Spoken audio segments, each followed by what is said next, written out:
Anything Combat with Johnny K. But it's anything combat, though. Welcome back, combatants, to the Anything Combat Show. I'm your host, Johnny K. Today on the show, we have former UFC light heavyweight champion of the world, Jiří Procházka. How are you, Jiří? Yeah, I'm great. Jiří, congratulations on your fight with Khalil Rountree Jr.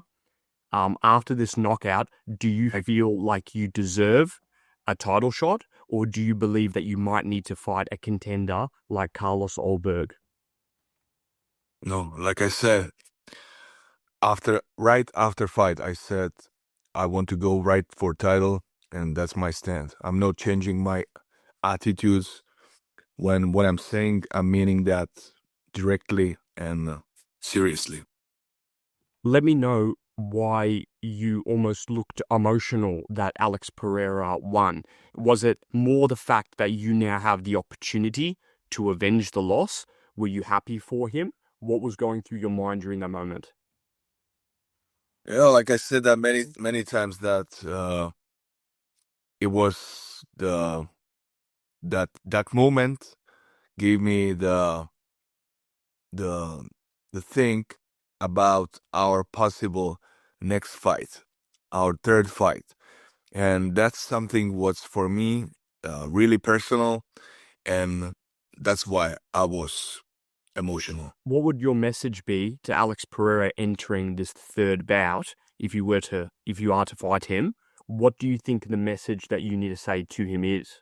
Well, I said that many times, and it's not I will not change it, because I have the same meaning all the time, and it's that I will find a way, no matter what. I will find a way. Believe me or not, I will find a way to win this fight. What can you do differently? I know, because I was looking into it, that you've been doing a lot of tape study on the first and the second fight. So what do you think is going to be different about the third mentally for yourself, as well as from a skill point of view? Yeah, every time after fights, I'm making little changes, little upgrades, and this preparation I would not change anything specifically, because I would like to again be targeted for the main mistakes, be targeted for the main strength sides what I have, and before the fight with Hill, I said I need to make a step up. Now after the fight, and again, and I think in the third round, when I felt not in 100%, but it was almost there. So I think that in the next fight, I can be differently, like totally different person. And with these changes, with these attitude, I can go through anyone. Jiří, do you feel like you have greater possession over your mind? Do you feel like you have better control over your mind now than you did before? That's what is life about. To go this way and be better day by day. That's all. And of course, sure. And Jiří, what are your feelings now that you get to be a contender once again? You were the contender the first time, and then you got the belt, and then now you're in the position of being the contender again, facing to get the belt a second time. So what does that do for you? What does that do for you mentally now that you're the contender instead of the champion? that I need to change something inside me to not just to want to be the champion, but to be the champion and stay as a champion.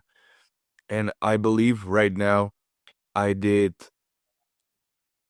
a lot of changes in my life, not just in a fighting, but in a personal life, to that attitude that I believe I can get the title and stay as a champion. You stated that it was your destiny to become the champion again once more. So how do you know this to be your destiny? How can you say that that is your destiny? How? Man, ask yourself how you can believe in something, whatever. So it's a question about the belief, about the insight, knowledge, and this is what I know, and this is what I believe for, and this is where I go to.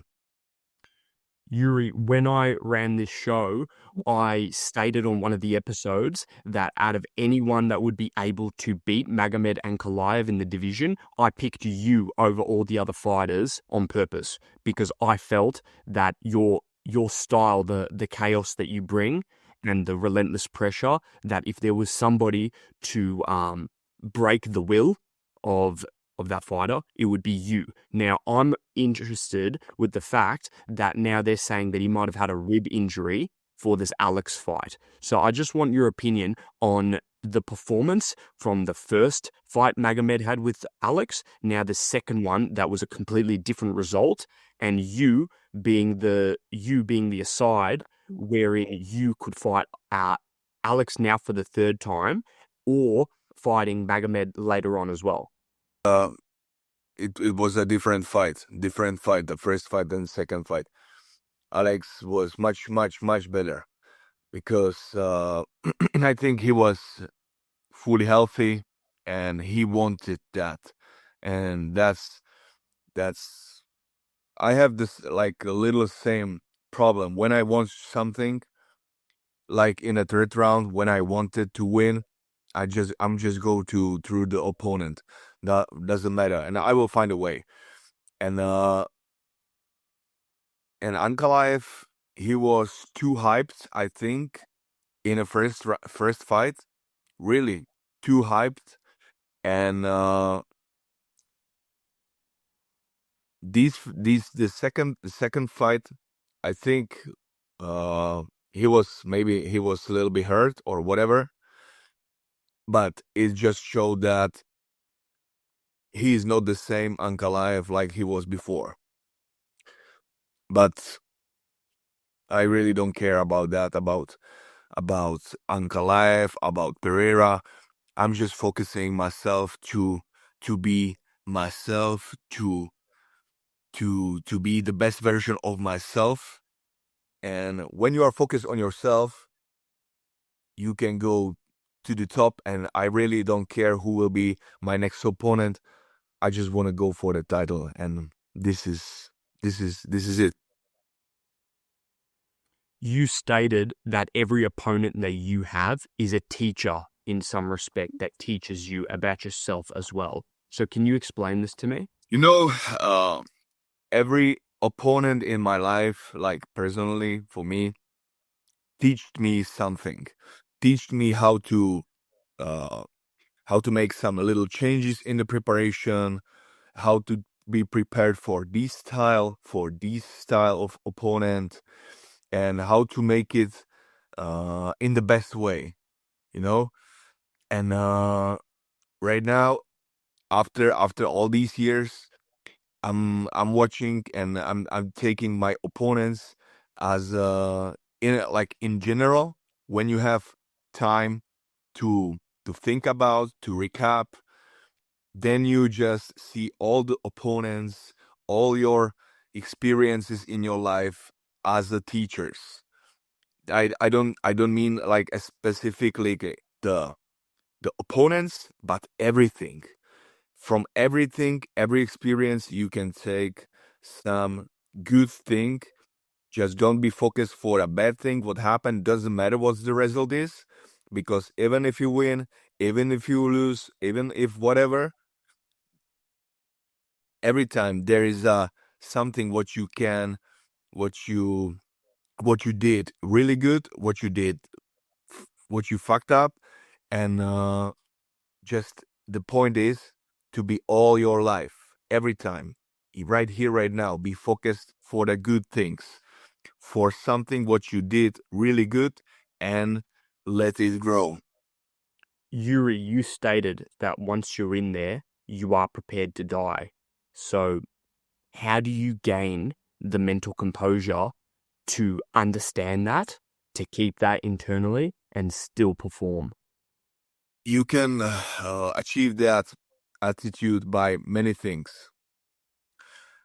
It depends on the person, what you like. If you like to go through some challenges, like like I like to do that, but sometimes I like to just meditate and die by in your mind, just be to go to the beyond, to go to the void where there is no mind, where there is just a pure connection with your breath, with the God, and with the present moment.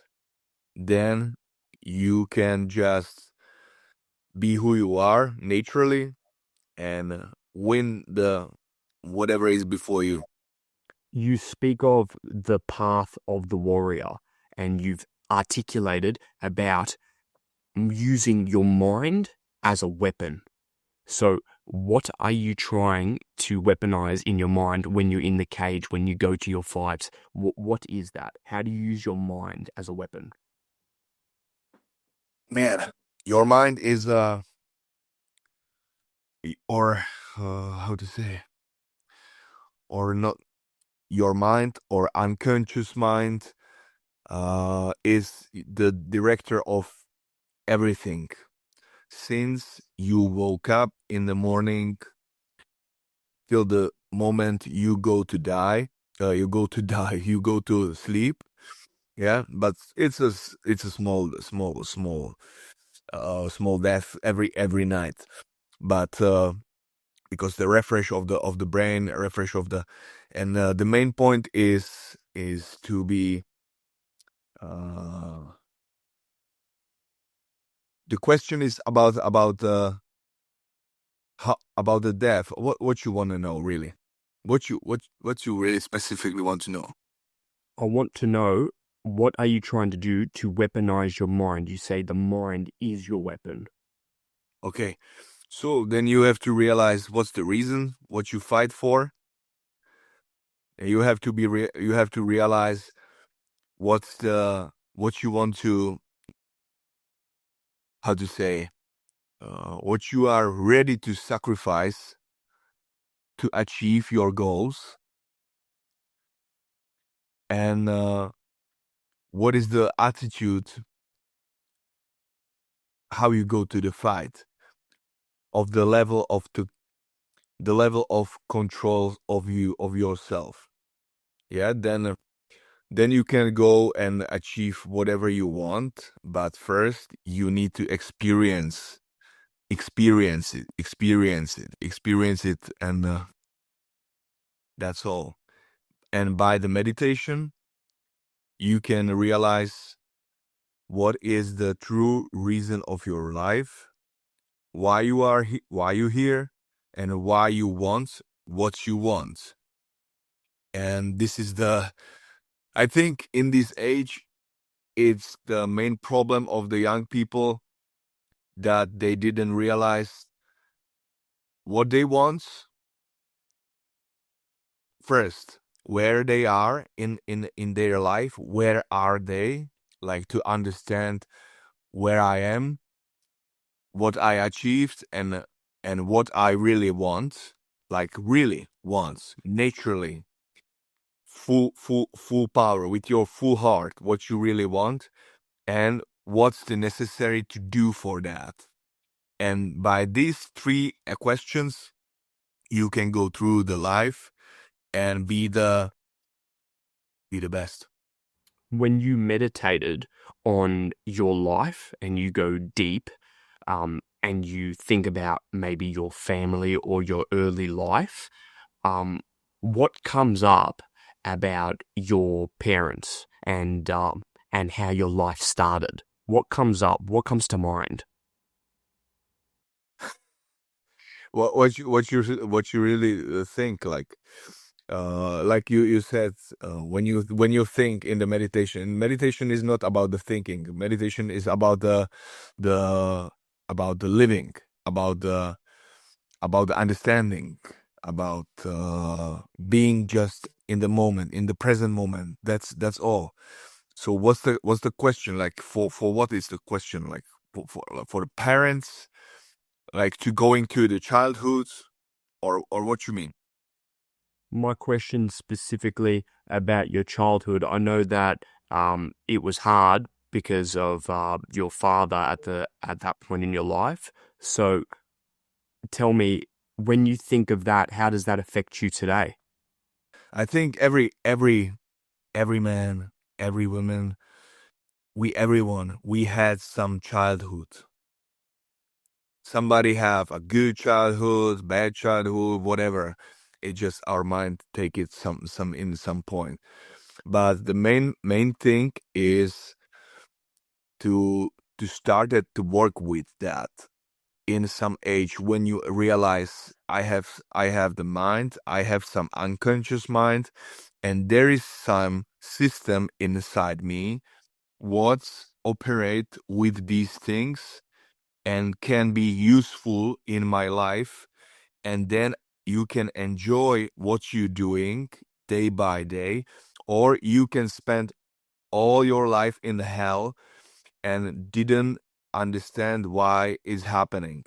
So the main point is, and in my life it was really a big thing, like the that my dad died when I was 6, and since since I started to realize these things, I already started to work with that. So for me, it was uh, really, really strong moment when I realized all these patterns behind what can happen to somebody, especially like a young man who who whose father left in a young age, and what's behind that, what patterns is uh behind these situation or experience. What advice do you think, for everybody listening at home that might have been through the same thing, what advice would you give them from what you've learned in your experiences? Man, sometimes is good to just be strong and go through the hard times, easy times, and just try to understand why these things is cycling in my life. Why these things happening again and again. Then you can realize the system, how it works, and you can understand how to go out of that system and be free. Freely make a choices and freely be understand the life. Sorry, what one more time to that. And sometimes you need some professional, yeah, like some coach to work with on that. Sometimes you can read the books and you understand that by yourself because you go deep to yourself. But the main point is to not just stay on the point, but do something. Do something. Motion.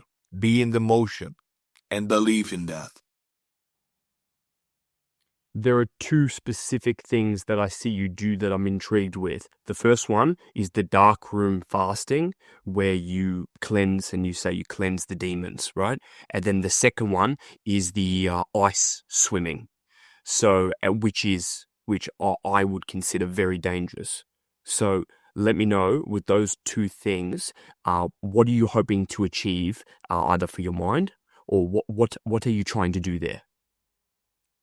Man, both things is for me, it is still about to take some challenges to understand myself better and go to the deepest level of myself, of my fear, of the present moment which I feel inside myself, and be within.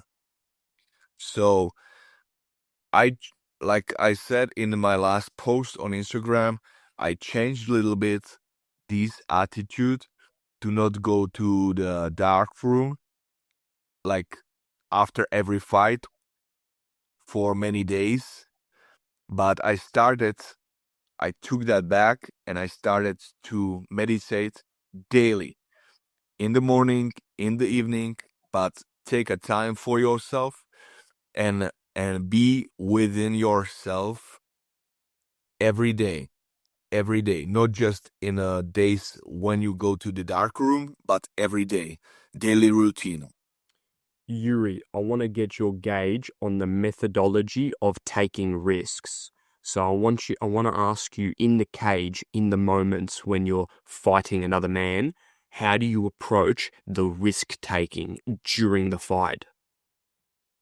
So why I'm doing that, yeah? Or How do you approach it? Because other people, they try and point fight, or I choose to grapple right now. How do you, if there's a 50-50 where you could go or you could reject and go back, instead I see you push forward. I see you take risks. And because of this, people are not willing to do that. They're either scared or they're unable to do such a thing. But you seem very comfortable taking these risks. it's every time about what are you used to do, and that's how I works, and I just believe that works. And as you can see, it works. So every time, fight by fight, I'm trying to be smarter in that way, to be much more systematic in that way, but still, it's my nature. Yuri, what do you think you getting the belt the first time did for the Czech Republic? Man, it was great. It was one of the best. And like I said, I would like to. Not I would like to. I will bring the belt back. I've seen so many good finishes from you. You have the best finishes. You have multiple flying knees. You've got spinning elbows. You've got everything. Punches over Ozdemir. You've got so many different finishes, different strike variation also. What is your favorite finish from your career? I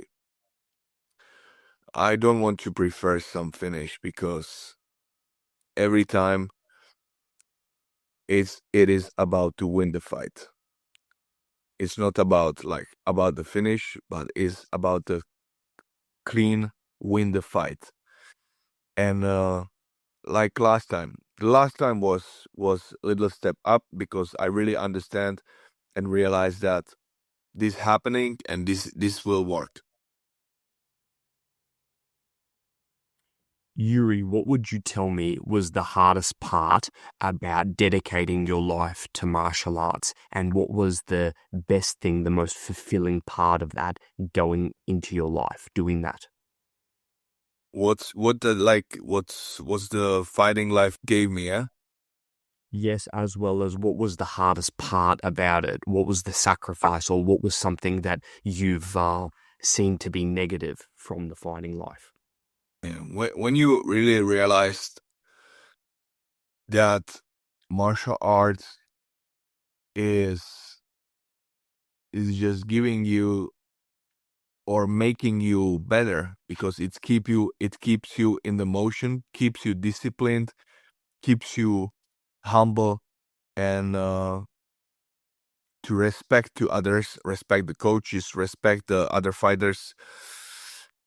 So it gives you I think just the best to your life. And the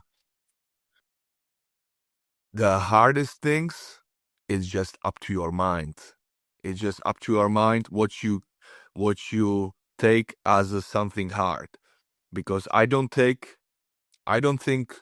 it was hard or it is hard, because in my mind I want that. I really want that. And when you want something, the hard part of that mission is gone. But many times you have to go through yourself. You have to be really here and now, and to go to that point you have to be really hard on yourself sometimes. But also, when you realize what's the behind, you will start systematically worked step by step. Yuri, what are the chances and the possibility of you writing a book about your philosophical approach, the combat, your life, and the lessons, so everybody else can improve their life, self-improvement, self-development? What are the chances of you making your own book to help others? Right now I'm working on that. I didn't tell that to anyone, but right now I started to work on that like 1 year back. It goes slowly because the trainings, because the lot of things, and it's, I don't want to just write like systematically. It have to come to you, and then you will realize this is the time I can write the whatever it is. Sometimes it is systematic work because there is a practical work, what you can do, what's everybody can be inspired. But many times I just need to be inspired too for that, to just let it ride by itself. Yuri, for your life, what do you think that you wish to be remembered for? Or does that even cross your mind? Do you wish to be remembered? Man, I really, I just want to enjoy the life fully. And if my work can help to others, it will be a pleasure, because this is the main point of the life, because we are here together, and it's about the sharing, about the share the knowledge, share the experiences. That's all. How do you think that you were able to develop a different type of system of training, where I've seen kind of conventional approaches where, even you out in the woods, I always think to myself, where's his grappling partners? You know what I mean? Understand, man. Many times right now I'm here. I'm in my forest home, in my cottage, and right now I'm here. I'm training here. I'm focusing myself to the main parts to make a next step up. But from here, from the training here, from my morning routines, I'm going right to the gym, and there I'm working with the coaches, with the sparring partners, and taking the back some information, what to improve, how to be better. And since you started to realize what is your next step of understanding, next step of step up, then you realized that is all about you. So that's why I'm spending a lot of time with myself, all these things like breathing technique, meditation, exercises here, and spending time in the nature. Yuri, mentally for you, how difficult was it to get the injury for the shoulder and then to repair and rebuild, restructure your training, and then come out of that to now be healthy and moving towards the title? Yeah, it was bad times, but or bad or good. It was a time, and it gave me the time to realize how to work with my body much better, what is the main points to to do in a preparation much better, what not to do, and this is it. Jiří, what do you think is the attitude of somebody who is a champion? I don't think I know that. And attitude to be a champion is to be a champion, but not just in that moment, but all the time. Will you bring the ponytail back? Maybe I'll bring the long hair back, and next time you will see me like that. Yeah. When you had your time in Japan, what do you think were the main key takeaways from the actual quality of opponent from the Japanese Rizin MMA to the UFC level? How big of a jump was that, or were they comparable? Ooh. It is not about like the fighters in a Rizin, but the atmosphere there in a Rizin is really strong. It's Japan. It's a long history of fighting in Japan, and they really have like really good ceremonies there for the fighters, for everybody. So it's really beautiful. But the level of the fighters, I think UFC is the league of the best, and it is. But because in the end of when I had the last fights in the Rizin, they just bring me some fighters from who were in the UFC, and they bring them to the Rizin. So, but they have really good skill to find really good talents, really talented guys, really somebody who's really who everybody like to watch. But UFC is the league of the best. Thank you to all the people, to everyone who support me, to my team, to my family, and I have to say that because my team wants that, because we have the brand. Finally, we just released that, and we started to be online in US bjp.store.com, vjpstar.com, and that's all. So thank you, and see you. That's all we have time for, ladies and gentlemen. Thank you, Jiří, for your time. Follow Jiří Procházka on social medias, link in the description. Take a look at his merch. We'll also put that in the link in the description. Thank you, everybody, for listening. Anything Combat Podcast. Become a combatant.